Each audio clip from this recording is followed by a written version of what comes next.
Your Excellencies, distinguished guests, ladies and gentlemen, Assalamu alaikum wa rahmatullahi wa barakatuh, and a very good evening. My name is Noor Al-Lawati, and I'm going to be your MC for this evening. Welcome to the 18th edition of Suhar International's Viewpoints Forum. Whether you're joining us here in person or virtually from across the Sultanate and beyond, we are truly honored to have you with us this evening. Your presence reflects a shared commitment to knowledge, dialogue, and innovation, values that this forum proudly embodies. A quick note before we proceed: for those who prefer Arabic, please use the translation devices on your tables to listen to the live interpretation. For our virtual audience joining the live stream, we invite you to share your questions in the chat box throughout the session. Selected questions will be addressed by our guest speaker. Suhar International takes pride in enabling such conversations, serving as a catalyst for progress and a trusted partner in Oman's economic transformation. Tonight, we explore a highly relevant and forward-looking topic: Cognitive Fintech and the future of intelligent finance, opportunities for governments and institutions. This edition will focus on how artificial intelligence and cognitive systems are redefining finance, enabling smarter, adaptive, and ethical financial ecosystems. We're especially privileged to welcome our distinguished guest speaker, Dr. Mohammed Mark Khater, Strategic Cognition Architect, Cambridge Fellow, and Global AI and Fintech Innovator. His insights into AI-driven financial innovation promise to be both thought-provoking and highly practical. We're equally delighted to have with us for the second time our esteemed moderator, Sarah Cocker, renowned broadcast journalist and former CNBC Squawk Box anchor. Her deep knowledge of global finance and her sharp moderating skills will ensure a compelling and insightful discussion. It's now my pleasure to invite Sarah Cocker, who will guide us through this session.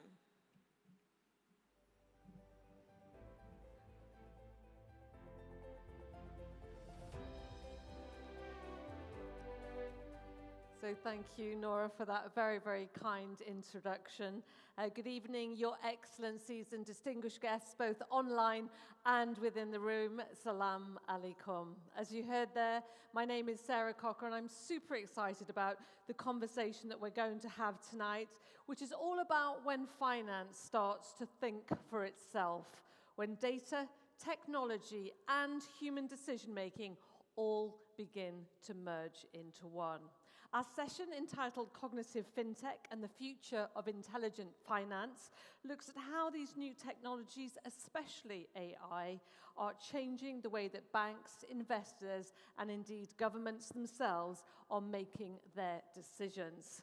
But it's really a conversation about balance, how we harness technology and AI to make finance smarter, fairer, and faster, but at the same time, how we ensure that trust and ethics and human judgment remain at the very heart of everything that we do.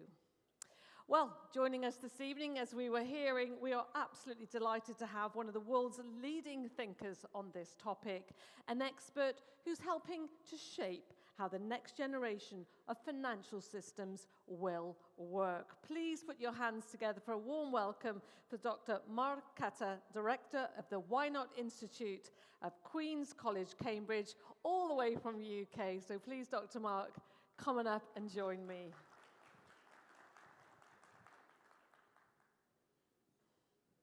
So make yourself comfortable. So I think, Dr. Mark, I'll let you turn the microphone on and get nice and comfy. But a lot of people know cognitive, the word that, and they know fintech, but marrying them together has really shown massive foresight by Suhar International. And a lot of people aren't necessarily sure exactly of the definition of what that means. So I think that's probably a pretty good place to start this evening. I agree with you, Sarah. I think one of the amazing things was that Suhar asked me to come and talk about cognitive finance, and I don't get invited in the Arab world a lot to talk about cognitive finance, so it's a very interesting thing. I always say when I talk about these things, in order to think clearly, we must speak precisely. And a big part of speaking precisely is comparative definitions. People know what digital finance is, they know what fintech is, so let's try and relate those two concepts to one another. So digital finance was the introduction of digital technology into the financial world, be it intelligent, and I mean to do that, intelligent or not, in order to make things cheaper, better, or faster. So they were going and working on existing banking processes, trying to make them cheaper, better, or faster. But they weren't really introducing any element of thinking within the system. Cognitive finance does exactly that, introduces the concept of thinking into the system and builds thinking systems. Systems that can effectively do three things: perceive, interpret, and learn. And in so doing, they become live systems that begin to take decisions integrated with humans to make the banking institution more competitive and more ethical. If I wanted to summarize it in short, Sarah, what I would say is digital finance has been about doing things right, and cognitive finance is about doing the right things, if that makes sense. Yes, and I think that's very much at the heart of the debate that we're going to have this evening, and we're very much looking forward to you all putting your hands up. Please don't be shy. You have a great resource here this evening, and I'm sure there's nothing, he's used to the rigors of Cambridge University, there's nothing that you can ask him that he won't be able to respond to this evening. I can plead the fifth, right? You may indeed. But let's start with the core technologies from your perspective. You know, what do you think the core technologies are that are going to drive this next wave of finance? So again, going back to the basics, this is a situation of hybrid architecture, symbiotic systems, humans working with machines. And so we're going to need a group of, a set of machine capabilities, your machine learning, your deep learning, your reinforcement learning, your generative AI, your natural language processing, your hybrid AI, as they call them. But these are all various types of AI, which I myself struggle at times to differentiate from one another, so very complicated ways of doing artificial intelligence. And then you're going to need a set of human capabilities that are enabling of integration of those technologies into the financial institution. We tend to say things like context sensing, understanding what problem we're trying to solve. That's incredibly important. You're going to need... And I guess asking the right question there, because that's something that so many people struggle with, that yes, you know, they say we need to prompt AI correctly, but on a broader scale, which we'll get into, is asking those right questions. Absolutely. A lot of the time, organizations get very much blindsided by the hows and the whats, and they don't focus enough on the why. Why are we doing this? Why are we pulling in a technology into the system to change it? So you're going to see a lot of those capabilities needed. Like I said, understanding the context sensing. You're going to look at organizational memory. How does the organization develop a memory? That's incredibly important. You're going to look at neurosynthesis, meaning how can humans and machines speak to one another? How can our neurons and the artificial neural networks talk to one another? Very important. You're going to look at generative reasoning. We're all doing aspects of this today when we deal with something like ChatGPT, which you know my view on it. It's not a very intelligent system at all. We'll come to that perhaps. Yes. But effectively, organizations will need to develop a whole set of capabilities that enable them to draw in that technology to solve the problem that they're trying to solve effectively, efficiently, and ethically. And these capabilities, organizations have to start to develop very early on. So let's scare ourselves a bit at the moment. So we can imagine there you've given us a massive shopping list, like a fishing net of things that maybe we need to be dredging and pulling towards us. But in the next 2 to 5 years, I mean, what kind of speed are we thinking of here in terms of the people in the room? Obviously, everyone is aware of what you've talked about there to a greater or a lesser degree. But in terms of readiness for their corporations or governments, what timelines, because we hear many scare stories from very big names in AI, over maybe a 2 to 5 year period, what are going to be the sort of hurdles or markers that will distinguish that we all need to be ready for and very cognizant of? So simply put, machines think fast, humans think deep. This is a very different differentiation. Machines think fast and humans think deep. And effectively moving forward, organizations that are going to succeed are going to be the ones who can integrate those two things, fast thinking and deep thinking. And you're going to see organizations needing to do this in the next 2 to 5 years because they're going to be swamped with technology. And most organizations are caught between FOMO and FOBO, the fear of missing out and the fear of being obsolete. And I think a lot of us here have a banking background, and we realize that this is the constant threat and worry and emotional turbulence of dealing with fear and greed. And dealing with fear and greed without a strategy is a sure way to fail. Most of what you and I are going to talk about today is speculation. But the only one thing I can guarantee you, which is a fact, is every single technology that any company is investing today in, that particular technology is the worst form of that technology. It's only going to get better. So organizations are plowing resources into technology that's about to be obsolete. And at one point, they'll have to stop and face and talk about it. And that's going to be in a very short period of time, because these are very expensive technologies. These are very expensive machines. There's a lot of spend based on FOMO, FOBO. And you're going to have to face really tough decisions in the next 2 to 5 years as to what you want to do with these technologies and why you onboarded them in the first place and how you want to integrate them into your firm. So if I read what you're saying correctly for people in the room, and obviously you guys and ladies join in and ask the questions in a minute, clearly there's a budget. We see, not just alone in this room, many organisations, indeed the creators themselves, are pouring billions in, and there's questions about the valuations of what that's worth. But got to invest in something, and so what would you be picking? Is there any particular area that you should pick, or should people be looking to their strategy first and then picking the technology? Do you have any favourites or strong runners in the race? I think that's a really good question, Sarah. The problem we're solving is not a technology problem, it's a strategy problem. And trying to solve a strategy problem with a technology solution is not the best way forward. A strategy problem needs a strategy solution, not a technology solution. And my view on this is that we're all falling into the trap of being sold products. We're being peddled a lot of AI products as if this is the next big thing. This is the savior of our organizations. And that isn't true. Strategy should never be built on a technology push. It should be built on a technology pull. You pull in the technology where you need it, and it forwards a particular strategic initiative. So to turn around and say, here is the one thing that's going to move organizations forward, I don't think we can do that, because this is idiosyncratic. This belongs to what the organization needs and what the strategy is and how it intends to compete in the market. And if I would sort of to say to organizations, what do you spend on? I say, spend on developing your cognitive strategy. Spend on understanding how your organization perceives, interprets, and learns and becomes a living brain. A lot of the time now we're focused on developing that left hemisphere, the intelligence hemisphere, the mathematical, the analytical. That's all good. But what are you going to do with it? I tend to give the analogy, this is like going out to the market, buying all the smart devices you could possibly buy, your iPhones, your iPads, your laptops, all these wonderful smart devices, and then sitting at home and thinking that's going to make you more intelligent. Not necessarily. You're just... Only if you know how to use them in the right absolutely. way. Absolutely, and knowing what to use them for. Yes. So I think that kind of goes back to maybe your first point about thinking deep. So we all in the room, we need to think deep about our strategy, how we're preparing ourselves, and then add in the technology, because there's no doubt, even at this point, regardless of what we think, it is assisting productivity.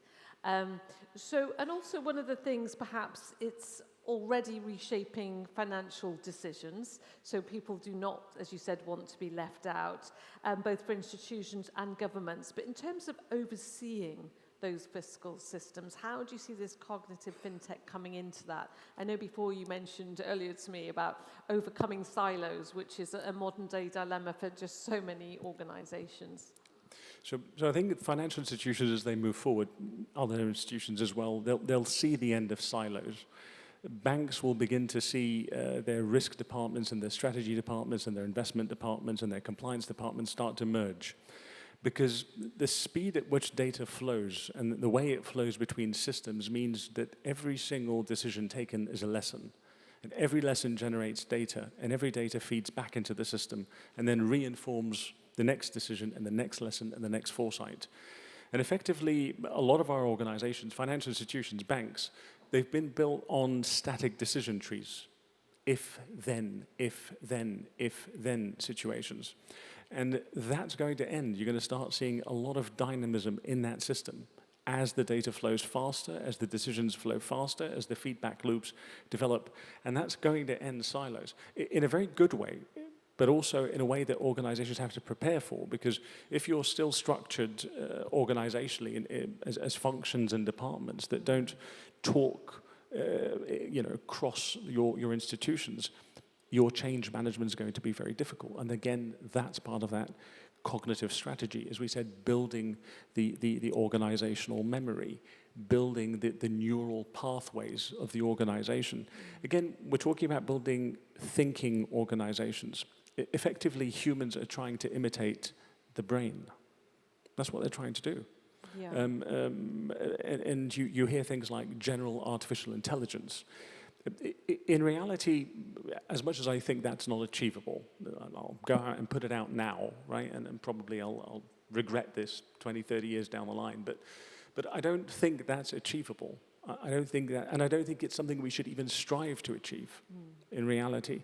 But having organizations develop in a brain thought manner together with humans, that's incredibly important, and that's what organizations need to be looking at very carefully.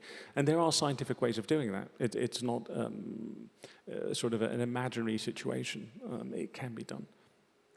So I'm going to see, I don't know, I think the microphones are already ready there. So I'm conscious that we have the luxury of time on the stage here, but is there anybody at this point, because we've been saying, some pretty big statements there already, is there anybody that would like to ask Dr. Mark a question at this point?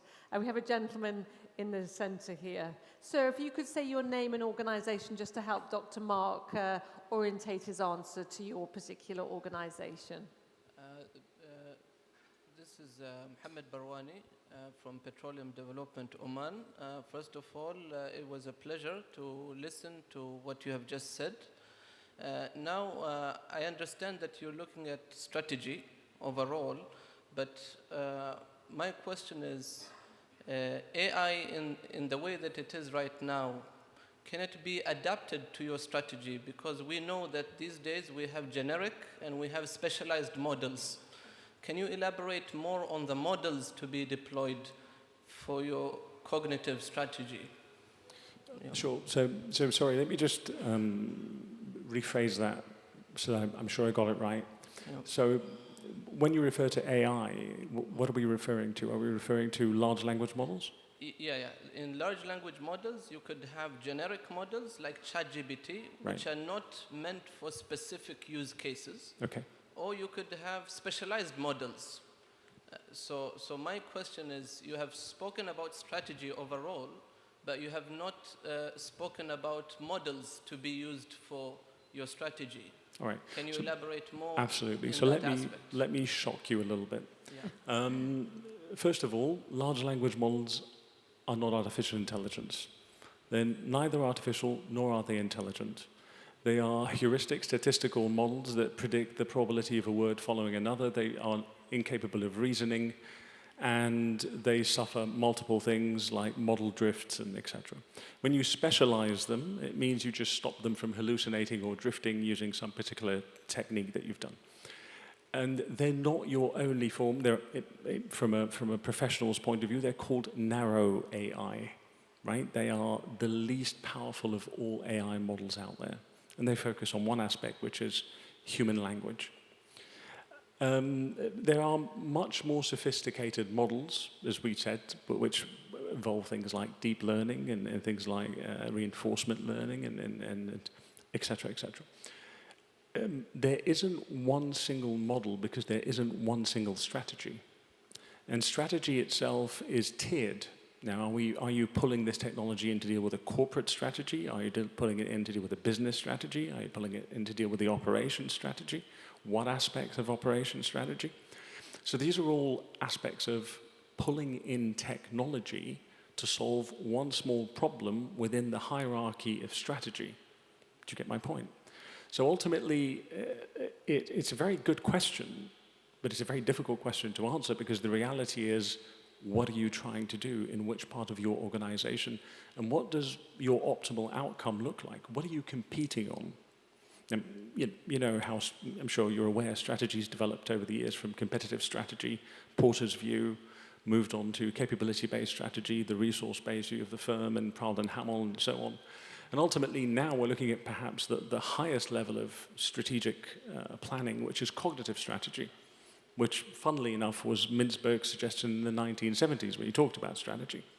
So ultimately, I don't want to get too technical, but the reality is this is a question that's incredibly difficult to generically answer. But again, assuming that AI is just a large language model, whether specialized or generic, really puts AI in a very tight spot, which isn't the definition of that particular thing, if you know what I mean. So I haven't answered your question, but I've kind of told you my thought process around it, if that makes sense. So can I add to that, because this is fascinating, in the sense that what we were hearing there, as everybody's strategy is bespoke, their use of certain AI models is also going to need to be bespoke, a little bit of this and a little bit of that.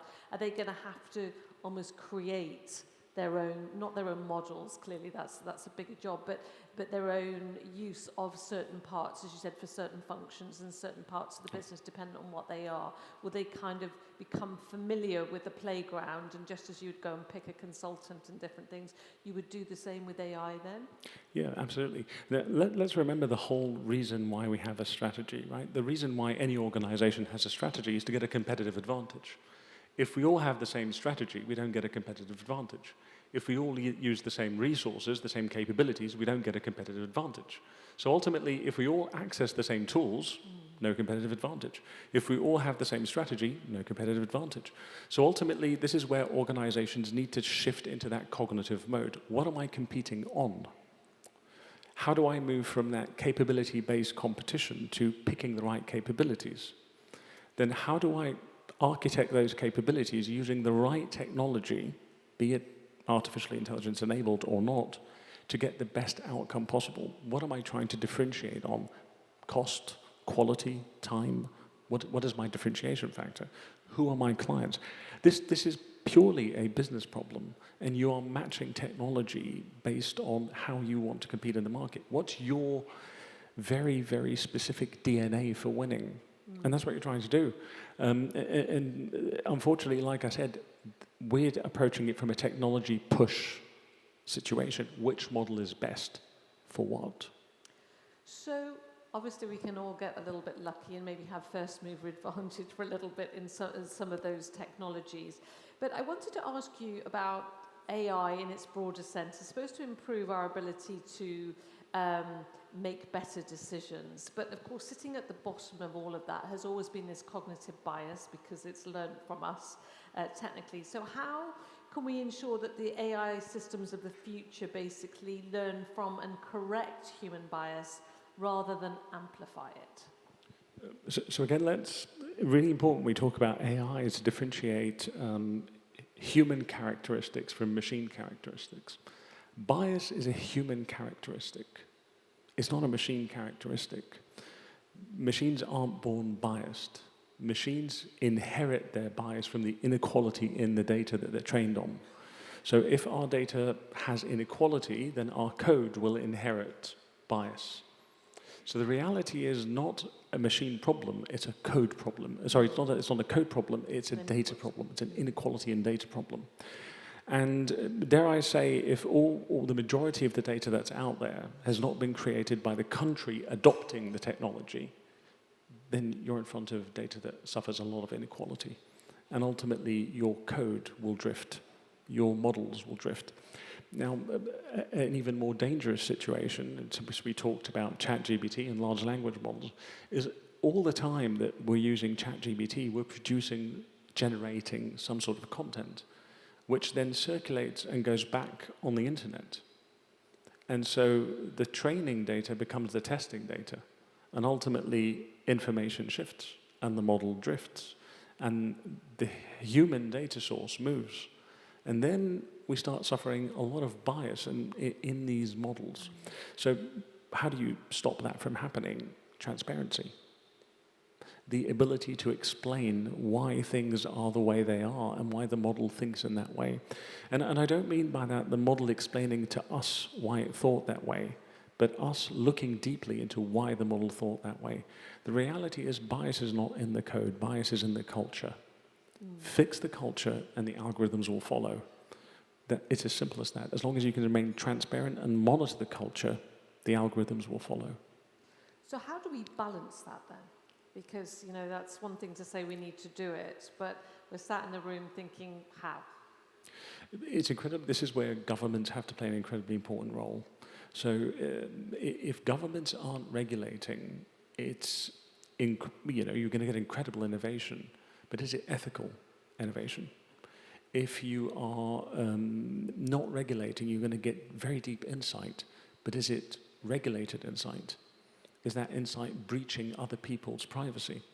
So a big part, this is where the regulators need to step in, and they need to do it through all the sort of traditional ways of doing things, through sandboxes and the such, of allowing young, small, medium enterprises to innovate, but being there effectively adapting the regulation so that it actually maintains the transparency, maintains the monitoring, ensures that there is equality within the system.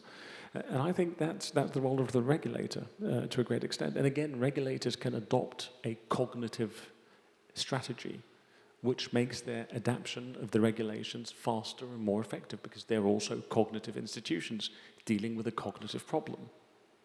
I wanted to come on to data sovereignty, and also please, you know, get ready for another question in the room, but I can see all the questions starting to come in online as well now. And one is related to what you were just discussing there, is just how do you address security-related issues when it comes to AI, as nobody knows what really happens inside the black box? Yeah, I mean, this is incredibly important, and especially in finance.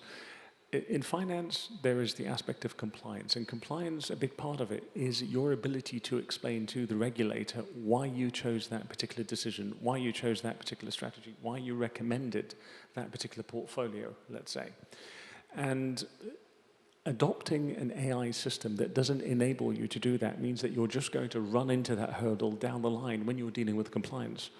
So if you cannot explain the model, if you cannot explain the reasoning of the model, you are already adopting and adapting a technology that's going to harm you down the line because you have no idea why that decision has been made. So the answer is very simple. If you don't understand the model, don't adopt it because you won't be able to explain it. Which brings it on to the second question, and then we'll definitely come back to the room, but they're saying, what are some of the risks associated with the use of AI in fintech? It's reached such a high confidence level that it can be authorized to make decisions and or conduct transactions. And to what extent, I guess, they're saying to what extent should that be allowed to do that at the moment and maybe in the future? So I'm going to draw on a personal example. So apart from doing my research at Cambridge, I have a fund, and that fund applies cognitive intelligence to generate and manage portfolios globally, and we actually apply. And I can assure you this, we've got a system that can run 700,000 scenarios for portfolios in 48 hours. Which human can look at 700,000 portfolios in 48 hours? Very few, if any. And we have to work very carefully in reducing those portfolios to a level that can actually be checked by a human. And we have to understand every single factor that has gone in the decision-making process. And we have to have what we call a war room, where we bring in the experienced traders to go, what do you think of that portfolio? What do you think of that portfolio? What do you think of that portfolio? And compare those and work on them. So ultimately, the fact that you sort of say that, well, not you, but someone is saying that we're allowing AI to make decisions. First of all, it's not AI. Second of all, decision-making is a human trait, not a machine trait. Machine trait is decision support. Decisions are human trait. It's a bit like saying, do you trust AI? No, because I don't trust a machine. I don't trust a car. I don't trust an aircraft. I don't trust an electric drill. I trust the operators of these machines because they're trained, they know how to handle them, and they know how to deal with them. And yet that's interesting because a lot of planes, I'm sure there's pilots and ex-pilots in the room, but they fly by computer now. They do have someone there that can take the controls, but often they land better in fog than a human being. So, but again, you wouldn't be comfortable knowing that there's no pilot.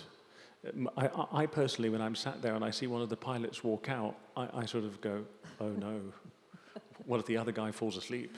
Or what if the other guy has a problem? Ultimately, the human interaction, the human in the loop, as they call it in AI, the human in the loop, is incredibly important to sanitize that decision of the machine, to make sure it makes sense. And again, we mustn't confuse human decision-making with machine support systems. They are different things.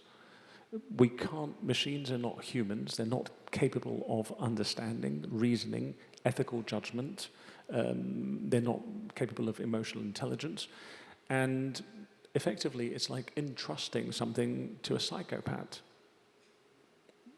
That's exactly what you are doing. You are entrusting a particular decision to a psychopath who is incapable of explaining why they made that decision. How wise does that sound? I can't see you jumping in on an autonomous car anytime soon. Absolutely not.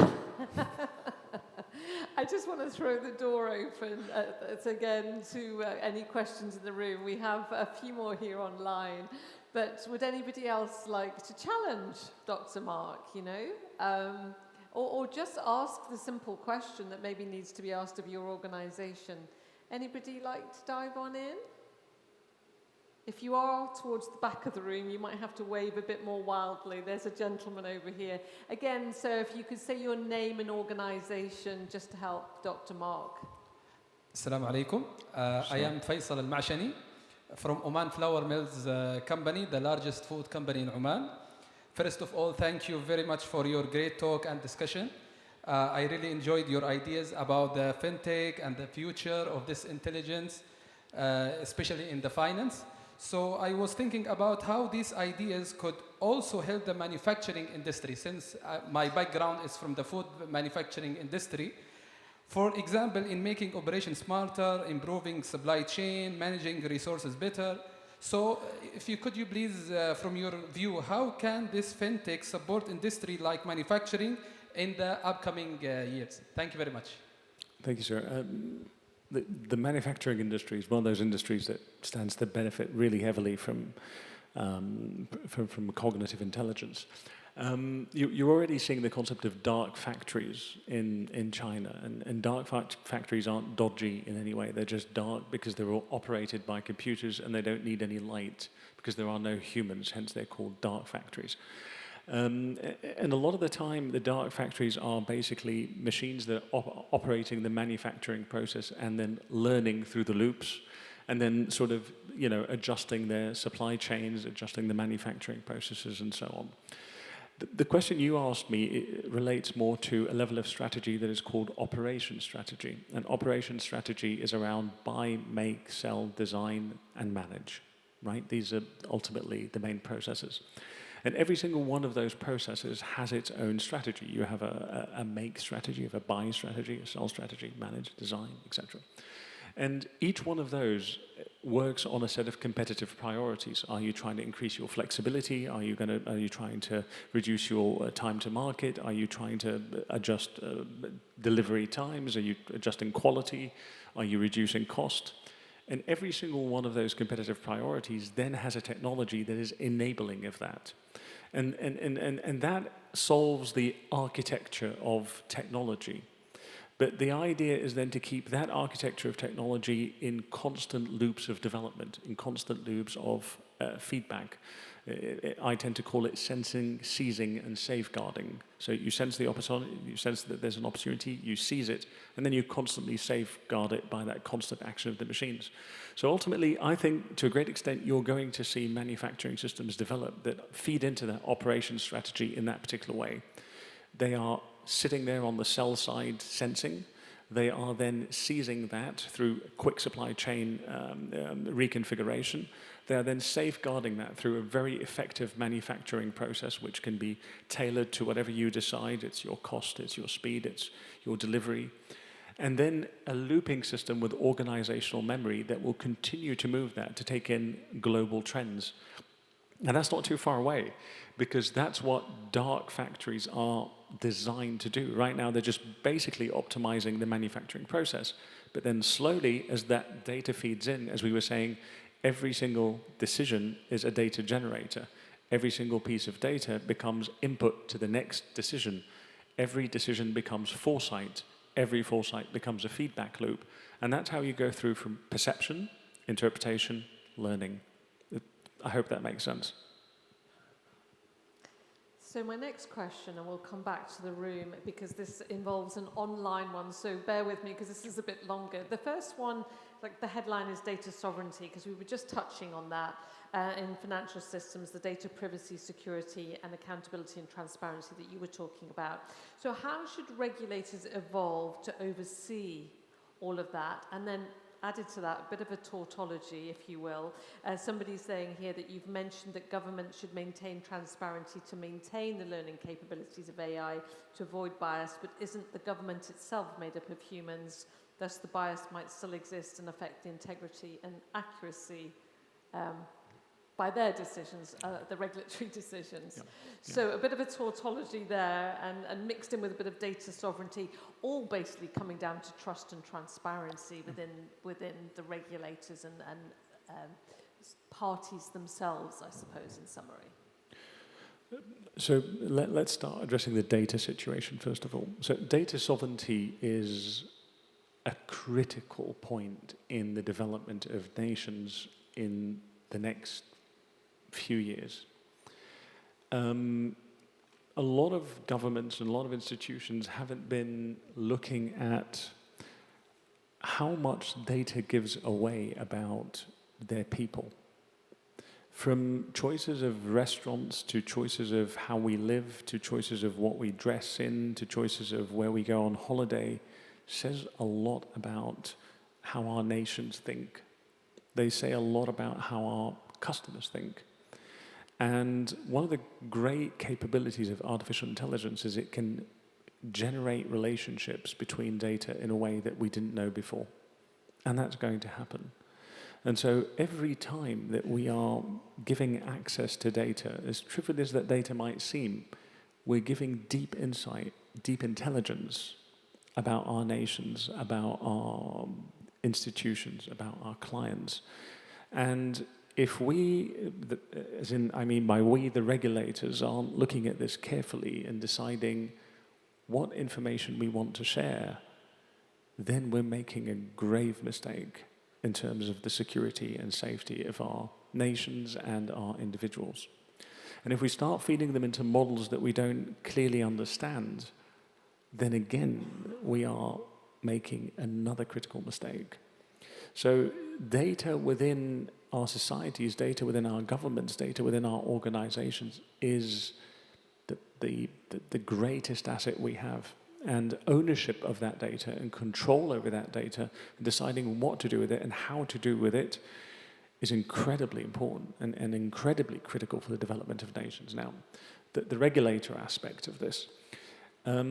Yes, regulators are human, and yes, human bias will creep into the regulation process. But a big part of developing the cognitive intelligence, the cognitive strategy of an organization is focused on not seeing transparency as a regulatory need. It's actually seeing transparency as a new currency of competitiveness. It's a paradigm shift. Transparency creates legitimacy. If a government puts its hand up and says, well, we made a mistake, sorry, my bad, something wrong happened, people are more likely to go, well, I trust that, that's great, they owned up to it. And when governments try to hide mistakes, you're more likely to mistrust them.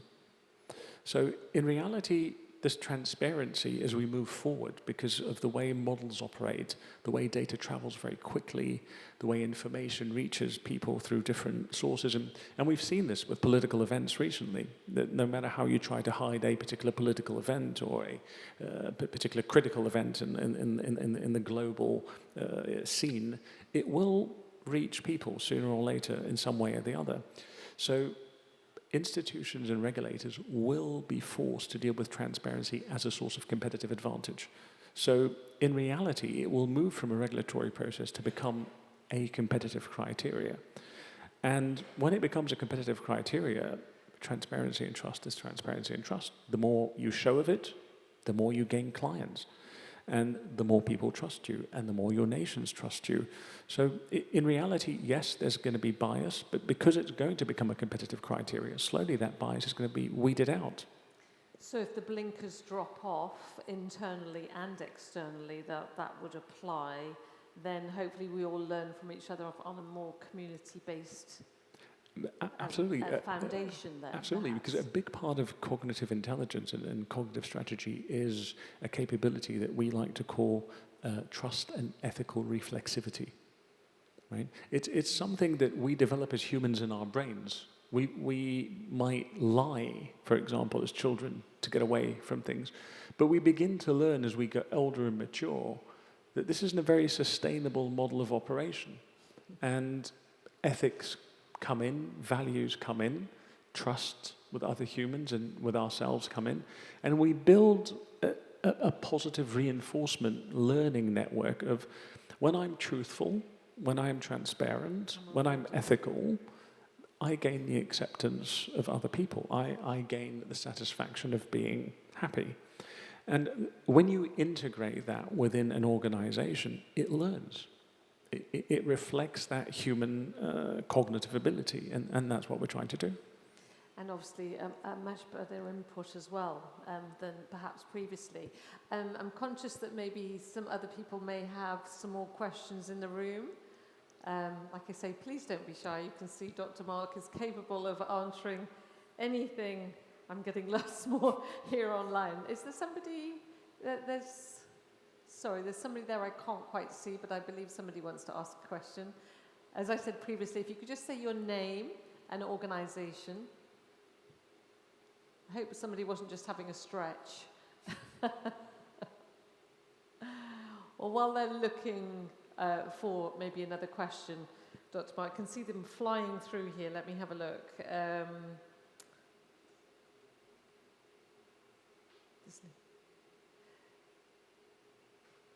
So they're saying, how can we harness the power of AI to support evolving sectors? Logistics being one of the main mandates for Oman and part of the national diversification strategy. And I think that's a good question in its broader sense as well. We've heard about, we know about Oman's Vision 2040 and that diversification. How do you think it helps things such as that? So I think Oman, like many other countries in the region, and other countries not in the region, is looking at AI and thinking, how do I contribute? How do I become part of that global value chain for AI? A lot of organizations are doing that, and that's what's causing this FOMO effect. It's, I want to be part of this. I'm not quite sure how to be part of this. A bigger problem is the technology is moving really fast. How do I catch up? The answer is pretty simple. You won't catch up because the finish line keeps moving. And other nations, other companies around the world have had the first mover advantage of developing this technology for the last 20 years or so. So catching up is an incredibly difficult process. Let's call it what it is. But the decision to be made here is whether you want to lead AI or be led by AI. So choosing to constantly run after AI, run after that, you know, how can I contribute? How can I take it in? How can I?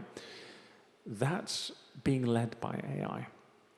Leading AI is about building systems where you can decide how to integrate AI to make you more competitive. So the reality is that the main jewel of what you said there is Vision 2040, because Vision 2040 is a strategy. That's a cognitive piece of work. And it's actually a really good piece of work, just for the record. So that's a very smart thing the vision of this country for 2040. That's great. Now, the idea is not to change that vision in any way to suit AI.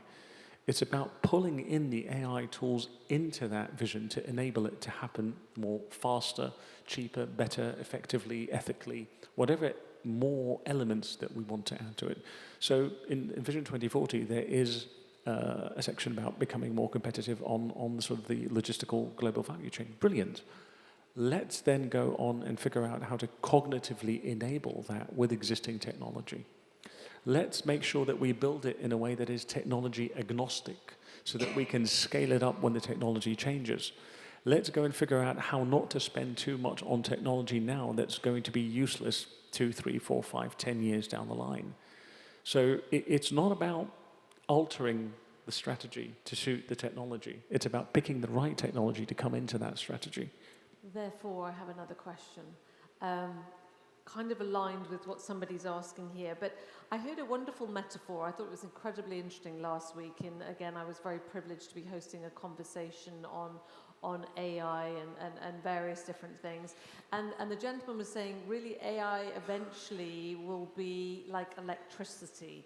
It's kind of embedded into everything, which I thought was a really interesting visualization that I hadn't heard before. But that's making me think, given this question here, saying increasingly governments are adopting digital transformation across the board in various sectors, but they're evolving independently and at different paces. Are we a bit like energy, going to get a global north and a global south, dependent on the abilities of governments to be able to fund their participation in this? It's not going to be equitable, is it? Or is it?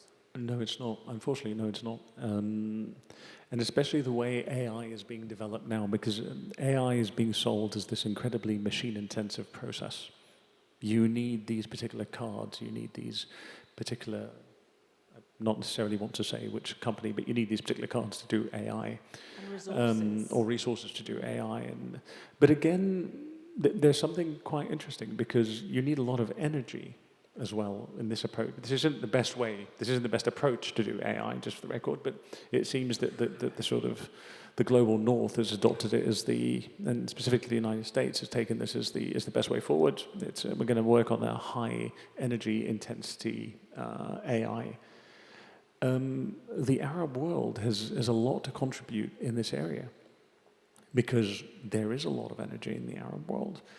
And there are ways it can contribute to the development of AI. It just needs to strategically think how it wants to get a foothold in that new technology. When I do give you energy, when I do give you the ability to process, what am I getting in return? Because, funnily enough, AI is going to be a downstream product of the energy sector, when you think about it. It is actually a downstream product of energy. So, again, this is a cognitive strategy. Will we start looking at AI products as downstream products of the energy sector? Can we do that? Should we do that? These are questions that we need to ask ourselves. Because, again, it is a cognitive strategy, if that makes sense. Yeah, no, it makes complete sense. Any more questions? I've got a couple more here. And some online, but more than happy to hear from anyone in the room as well, if you want a moment to think about it. I was just thinking, Dr. Mark, given what you said, do we have one here? Kamal al-Sabahi, this is Kamal al-Sabahi, College of Banking and Financial Studies. Thank you so much for your insightful thoughts and really thought-provoking. My question is, you keep talking about the building organizational memory that will last, but isn't AI, for example, but I think you are a bit skeptical about the current AI tools that are available, or the current weave that we have after the release of ChatGPT. So my question is, now we have so many banks, especially I'm talking about the banking industry, comparing to other industries. They are very fast into, very slow in adopting those technologies, I mean, those tools, those whatever we call them, comparing to others I'm talking about. But still, they are making a lot of investments, but they are most of those investments still in the pilot side of it. So my question is, if they have this kind of organizational or cognitive architecture that they are building, how they can utilize it if they are not using kind of AI that will give them the incentive to continue cultivating this kind of data that they are having, or this memory that they are built a long time, other than give it away, like you said, for others to build their own systems. This is one. The other thing is that now, when you compare the release of ChatGPT in 2022 and now, the capability of it is become very huge, and they are moving very fast. Yes, there are a lot of problems. There are still flaws into it. They still hallucinate. They are not reliable. But this is also, even humans, they become obsolete. Their knowledge become obsolete if they are not updating themselves. Also, a lot of talk about their capabilities in terms of dealing with data, making our life easier. Human in the loop will solve so many problems, like you said. But how we can navigate these things if we are not into this race, at least to build a culture, right? This is just like thought and question together. Thank you. Thank you. Really good question. So let me start. So as you pointed out, these are two questions in one. So let's start with the first one, which is the adaptation of AI technology into firms, and should we do it? Should we not do it? Is it important to do it to build a culture, etc.? I'm assuming you're an academic, but based on the organization you've spoken about that you come from, so these numbers might be relatable to you. In a recent study by MIT, they reported that 95% of AI initiatives fail in organizations, as compared to 25% of IT initiatives. So there is a much higher likelihood of an IT initiative succeeding in a company than an AI initiative succeeding. And the research concludes that the biggest problem here isn't actually in AI, because AI is in fact a technology, it's an IT project, but the biggest problem is in the strategy of the firm, because it actually pulled in AI for all the wrong reasons and not to achieve a particular competitive advantage. So I don't want to confuse the concept of only pull in AI when you need it with don't pull in AI at all, right? So that's incredibly important. So yes, pull in AI, but make sure you are pulling it in for a business case, just like you would do in an IT project. And we have great ability as humans to do IT projects. We've been doing them for a very long time. Where it's different is creating a system of cognition that enables that technology, because this is a deep learning technology, not necessarily large language models, but artificial intelligence. They are a deep learning technology that can actually enable the cognitivity of a firm, that can enable a thinking ability of the firm. So pull it in, make sure you're agnostic to the technology provider, and then make sure that there's a scalability element within the firm to enable it to become a thinking entity. That's what I'm saying here in terms of that. So I'm not saying don't take it in, but be clear on what you're doing with it and make sure that you're developing cognitive ability. The ChatGPT aspect of this. We seem to think that ChatGPT shouldn't hallucinate. Let me again throw out something to you. Large language models are designed to hallucinate. 100% of the output of a large language model is hallucination. And the hallucination will either agree with reality or not. And a good model is one that generates hallucinations that happen to actually agree with a lot of reality. So stopping a large language model from hallucinating means actually killing the model. So everything that comes out of a large language model is a hallucination. Sometimes, a lot of the times, many times, depending on the model's ability, it correlates with reality, because the sequence of words as how they fit to describe reality, right? And it's really funny because this extends back to philosophical concepts. The Eastern philosophies have always stated that within language is the logic of humans. So the logic of human beings, the thought process of human beings, is expressed in the language they use. And a lot of Western philosophy has said actually that logic is independent of language. I can express logic without language. And these actually categorize the two techniques of dealing with artificial intelligence, whether you build it on natural human language processing, or whether you build it on some kind of a mathematical approach. So ultimately, again, I'm not saying ChatGPT is bad. I'm saying it's a really good tool, but use it for what it's meant to be used for. And as you said, human in the loop, not to be confused with cognitive systems. Human in the loop is one way in which a cognitive system starts to operate, but you don't want one human in the loop or 10 humans in the loop. You want humans doing particular things that machines aren't doing to augment the machine's ability. And you want the machine coming into the loop to augment the human's ability. And you're already doing that with ChatGPT. When it puts something out, you read it, you look at it, you refine it, you ask more questions, you're already doing that. So I hope I've covered that. I'm conscious of the time, but I hope I've covered that. So I'm just going to drag one more question because we do not want to stand in the middle of dinner because I know it's midweek and still people have to go to work in the morning. But given that question that was just asked, and it just made me think many industries, lawyers are the one that jump to mind, are increasingly gutting out those lower levels when technology, AI, can do a contract super quickly. Now, clearly people our age, and obviously you're incredibly qualified to do this, can read the content, understand the hallucinations, and adjust it accordingly. Are we perhaps in danger in certain industries of, because the younger generation is not being pushed through and maybe replaced by some technology, that what pops out the other end in maybe 10 years' time, there is not that specialization to keep up with and make that strategy that you talk about? And also, what capabilities do future leaders need to deploy now to be able to deal with all of this? So kind of two cheeky questions in one.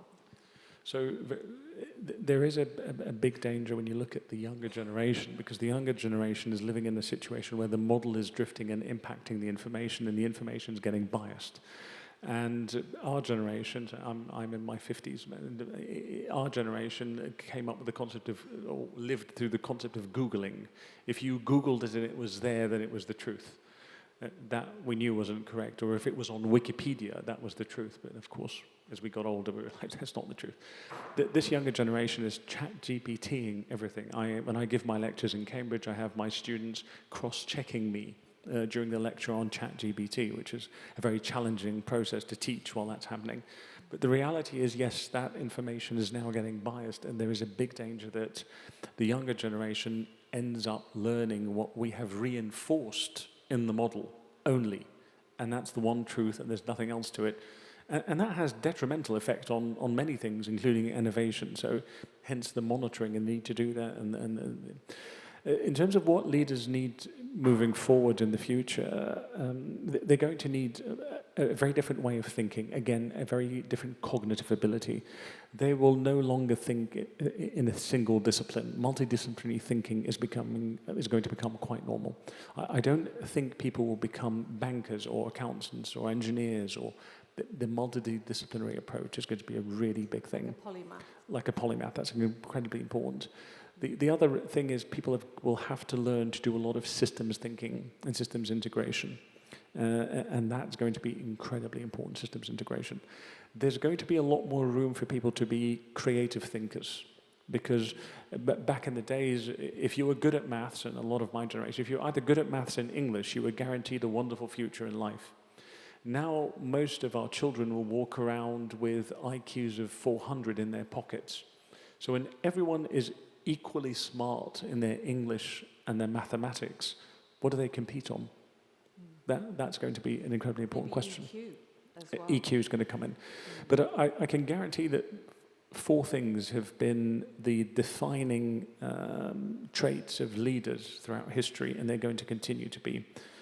One is wisdom, the ability to exercise foresight, to be able to look forward. Second is going to be courage, the ability to constantly be able to say the truth and to be transparent and ethical about it. That is going to be a trait that's not going to change. Thirdly is fairness, the ability to treat people, data, and everything around us, our environment, with a sense of fairness. And finally, temperance, the ability to decide when enough is enough, the ability to decide not just when to do, but when not to do. And that's going to be really important for this generation, not when to do, but when not to do. And I think that those traits are timeless. Yes, and interconnected. And what a wonderful place to end. Thanks, and thank you so much, Dr. Mark, for all those input. And it's so interesting hearing everything you've said this evening, because it, you know, and indeed the questions that we heard, because now I guess we understand that cognitive fintech isn't just about technology, but very much about transformation, as you said. And the real challenge out there is balancing everything between innovation, human values, and keeping systems intelligent and trustworthy at the same time. And I guess if we get that right, intelligent finance is not just going to make economies more efficient, but perhaps ironically make them more human as well. So, Dr. Mark Ketter, thank you so much for joining us today. And thank you, I think a warm Bank. round of applause for everything that we've learned this evening. Thank you so much.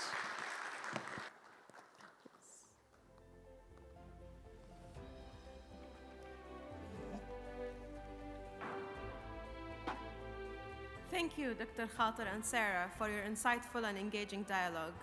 Now, I would like to invite Mr. Abdelwahid Mohammed Al-Murshidi, Chief Executive Officer of Sahar International, to join us on stage and present a note of appreciation to our distinguished guest, Dr. Mohammed Mark Khater.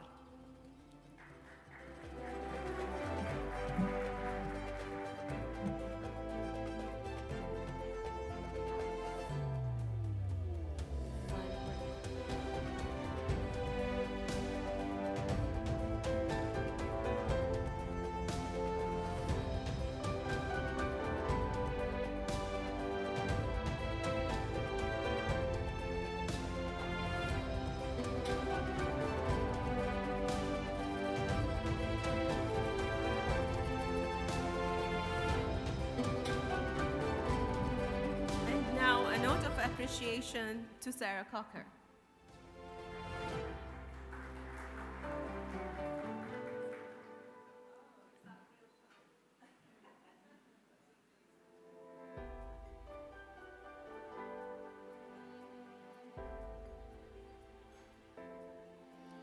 As we conclude the formal session, we warmly invite you to enjoy dinner and continue your conversations. On behalf of Sahar International, thank you once again for being part of the 18th edition of the Viewpoints Forum. We look forward to welcoming you at future editions as we continue to build bridges between insight, innovation, and impact. Enjoy the rest of your evening. Thank you.